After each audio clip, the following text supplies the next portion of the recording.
Salut tout le monde, on se retrouve pour la vidéo du vendredi qui consiste comme d'habitude à faire un check-up des indices, des valeurs et de mon portefeuille. Donc au niveau des indices, on va principalement regarder le S&P 500, le Nasdaq 100 et le CAC 40. Au niveau des valeurs, on va regarder aujourd'hui les 7 fantastiques, mais n'hésitez pas à me dire dans les commentaires si vous souhaitez d'autres valeurs, ça peut être LVMH, Air Liquide par exemple, des valeurs que vous appréciez bien. Et ensuite, on va regarder mon portefeuille et l'évolution qu'il a eu avec notamment un nouvel achat. Donc on commence directement avec les indices. Donc le S&P 500 qui avait franchi de nouveau la barre des 6000 points. La semaine dernière, je vous disais que fallait vraiment qu'il y ait un catalyseur vers le haut. Au final, il y en a eu plusieurs. On a eu notamment des solides résultats d'entreprise, mais également une reprise des négociations entre les États-Unis et la Chine, ce qui avait du coup fait monter principalement le secteur tech, et également des données macroéconomiques favorables, ce qui laissait espérer peu de risques au niveau de la hausse des taux, du moins pour l'instant. Mais sinon, à part ça, avec l'actualité d'aujourd'hui, du vendredi, ça ne va pas durer, selon moi. On a quand même l'Israël et l'Iran qui sont en très forte tension, et également des nouveaux droits de douane qui devraient être appliqués le 9 juillet par Donald Trump. Donc, à voir ce qui va arriver. Mais en tout cas, le S&P 500 risque peut-être de corriger ces prochains jours. Pour ce qui est du Nasdaq 100, il avait également touché mercredi les 22 000 points avant de redescendre légèrement et voire même un petit peu plus agressivement là, vu que aujourd'hui on a chuté un petit peu à cause d'Israël et de l'Iran. Également, pour les mêmes raisons, des résultats d'entreprise, des négociations commerciales qui a fait vachement monter la tech et notamment évidemment le secteur des semi-conducteurs et donc des données macroéconomiques qui étaient très favorables. Mais comme je vous le disais, voilà, que ce soit S&P 500 ou Nasdaq, pour l'instant, on ne sait pas trop ce que ça va donner. On est sur une nouvelle période d'incertitude et voire même de tension, ce qui pourrait potentiellement nuire un petit peu aux deux indices. Donc graphiquement, on voit cette fameuse chute de quasiment 1% aujourd'hui du S&P 500 suite aux annonces entre Israël et l'Iran. Sur le mois, on est toujours sur une performance positive. On a vu quand même qu'on avait dépassé du coup, comme je vous disais, les 6000 points pendant l'espace d'un ou deux jours. Et là, on est redescendu en dessous à 5985 points. Sur du 6 mois, du coup, on est à moins 1% de performance. Bon, on est plutôt sur une stagnation. On voit toujours ces fameux droits de douane. Sur l'année, on reste sur du positif, plus 2%. On voit bien du coup que le S&P 500 a touché une fois les 6000, deux fois les 6000 et trois fois les 6000, en espérant évidemment que ça continue vers le haut, même si avec les valorisations qui sont quand même assez élevées, comme je le dis souvent, ça m'étonnerait que le S&P 500 monte à 6500, 7000 points. Ça me paraît quand même très très compliqué, sans parler de bulles spéculatives.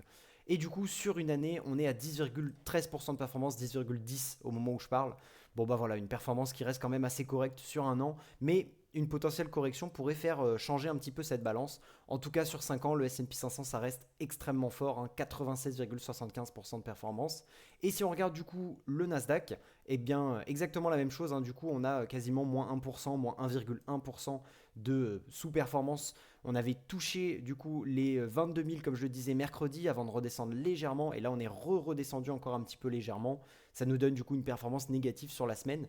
Sur un mois, on est à plus 2,27% de performance, ce qui est quand même assez intéressant. Sur 6 mois, moins 0,47. Là, exactement comme le S&P 500, on est sur une phase de stagnation par rapport à il y a 6 mois. Et du coup, sur un an, plus 3,36% quand même. Donc le Nasdaq qui s'en sort avec une performance quand même assez intéressante cette année. Et puis voilà, sur un an, 10,74%, exactement comme le S&P 500, quasiment deux indices qui se suivent très partiellement, qui ont à peu près les mêmes variations. Et sur 5 ans, par contre, on a un indice Nasdaq qui est très performant, 124,33% en 5 ans. C'est une très belle performance en tout cas.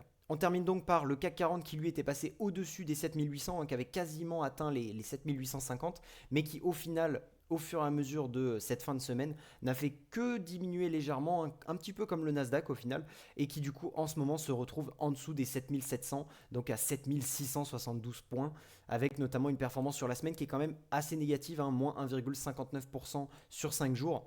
Sur un mois, ça nous donne moins 2,56%. Donc le CAC 40 qui a un peu plus de mal à s'en sortir que par exemple nos confrères américains S&P 500 et Nasdaq. Ensuite, contrairement au S&P 500 et au Nasdaq, le CAC 40, lui, sur 6 mois, il a fait une performance positive, 3,58%.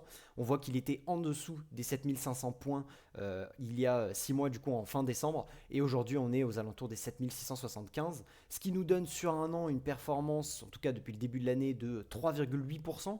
Donc une performance performance quasi comme le Nasdaq. On a une légère sous-performance de l'indice américain par rapport du coup au CAC 40. Et donc sur un an, 0,43% de baisse. Là, c'est tout de suite moins intéressant.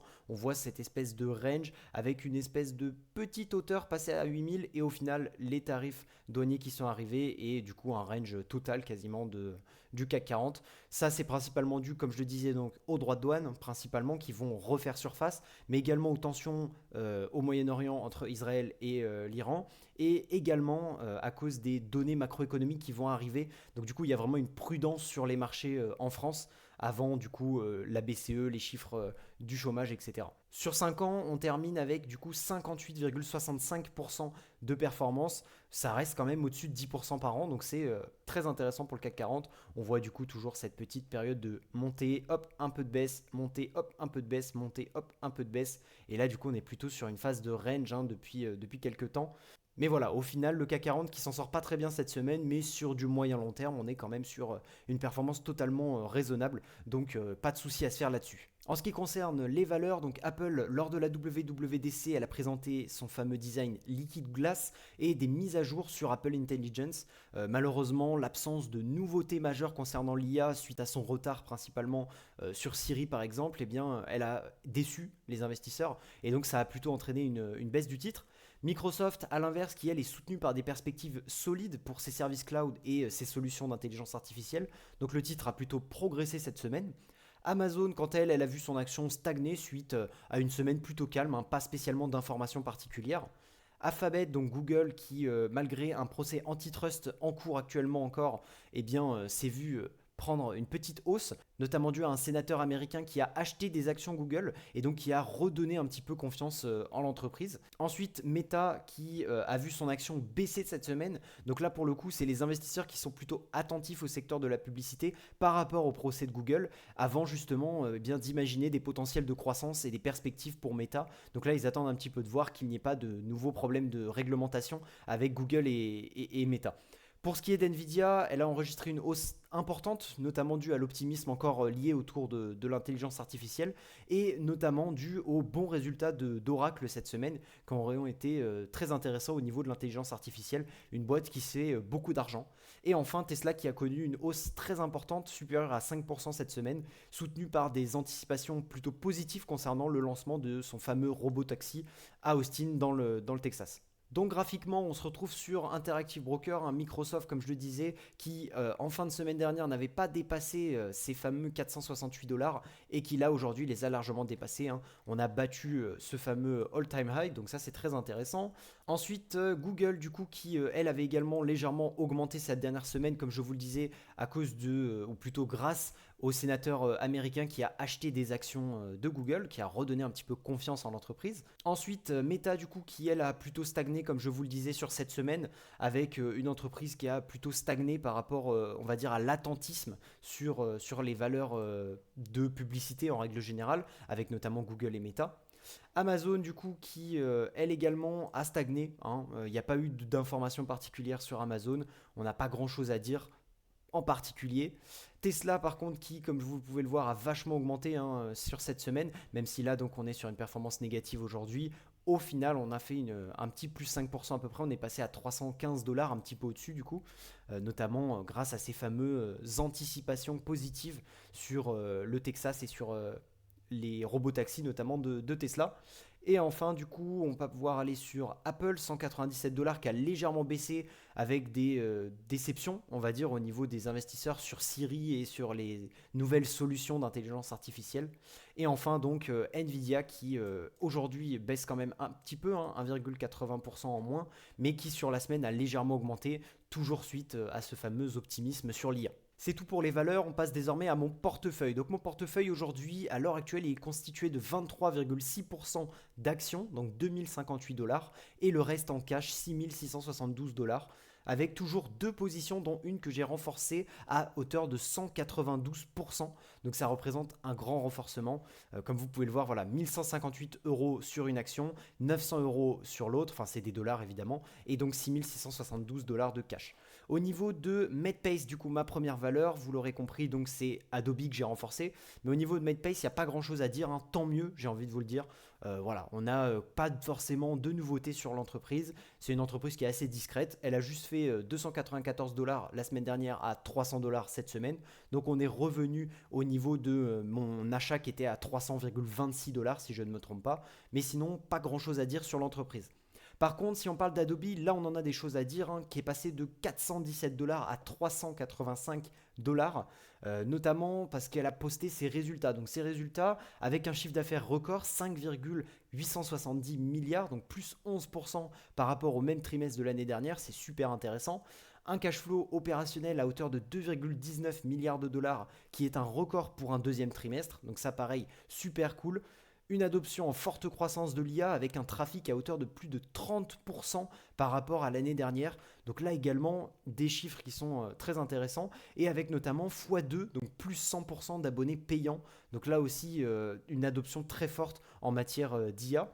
Et aussi une donnée qui me paraissait très intéressante à vous communiquer, plus 75% d'accès aux étudiants pour les outils d'Adobe. Donc ça aussi c'est très intéressant car Adobe, elle a de forts switching costs, hein. Quand on entraîne quelqu'un sur ce logiciel, c'est compliqué ensuite de changer. Donc quand c'est des étudiants qui vont essayer Adobe, qui vont vraiment prendre une formation sur Adobe, eh bien dans 5, 10, 15 ans, quand ils seront sur le marché du travail, là ce sera tout de suite plus compliqué de disrupter ce switching cost en gros que Adobe a créé.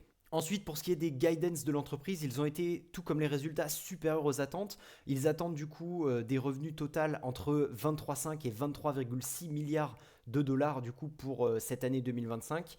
Donc c'est la fourchette haute, hein, des prévisions précédentes. Et les bénéfices par action également compris entre 16,3 et 16,5 dollars qui également font partie de la fourchette haute. Donc potentiellement une amélioration peut-être des marges ou quoi que ce soit de l'entreprise, on verra bien. Et pour ce qui est du coup des mots du management, donc ils nous disent que c'est vraiment le seul acteur capable de combiner la monétisation entre la créativité, le marketing et l'IA à une grande échelle. Donc ça c'est très intéressant. Ils précisent également qu'ils ont une propriété intellectuelle qui est garantie sur leurs innovations.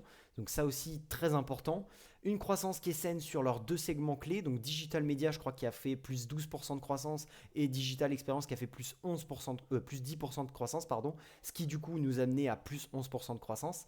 Et des rachats d'actions à hauteur de 3,5 milliards de dollars rachetés ce trimestre. Donc potentiellement un signe de sous-évaluation. C'est pour ça que moi personnellement j'ai renforcé cette entreprise. Et donc il reste encore 10,9 milliards de dollars de rachats d'actions qui ont été accordés. Donc voilà, Adobe a encore massivement de quoi racheter ses actions. En tout cas, ça renforce selon moi son profil de valeur technologique stable avec des leviers de croissance dans l'IA par exemple qui sont majeurs. On a, comme je le disais, voilà, plus 30% de trafic par rapport à l'année dernière. C'est des chiffres qui sont extrêmement importants et intéressants et qui doivent continuer dans cette tendance-là. On se retrouve donc sur Interactive Broker, mon courtier. Et là, si on va du coup sur mon portefeuille, vous voyez que donc on avait 3 actions Medpace, on en est toujours à 3 et on avait une action Adobe, on est désormais à 3 actions Adobe. L'entreprise a fait moins 5,3%, cependant le moment où je l'ai racheté, on était à moins 7,2% si je ne me trompe pas. Voilà, donc vraiment le bas du panier. Donc ça c'est très cool, hein, d'avoir acheté voilà, sur du court terme une action au plus bas de sa journée, c'est très intéressant. Et ça nous donne du coup une rentabilité à 0,46%, sachant qu'on était plutôt sur moins 3 ou 4% par rapport à mon achat qui était aux alentours des 400 $, hein, juste ici.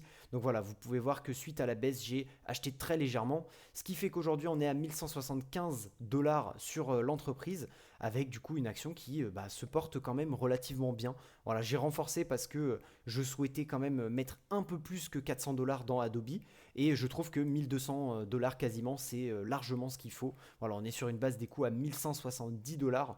Donc voilà, c'est très intéressant, c'est ce qu'il me faut. Je souhaite pas plus et je renforcerai par la suite si on descend par exemple aux alentours des 340 $, des 360, etc., etc. En ce qui concerne Medpace, aujourd'hui on est à moins 1,6%, on est à 299 $, ce qui du coup me donne moins 0,28% de rentabilité sur mon achat. Mais j'ai pas forcément renforcé, j'avais déjà investi donc 901 $ sur l'entreprise.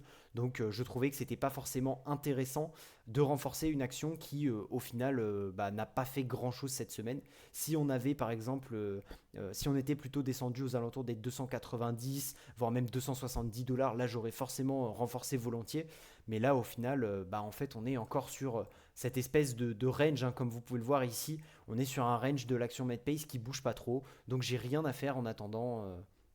Voilà. Pas grand chose à vous dire sur Medpace. Tant mieux, comme je le disais tout à l'heure.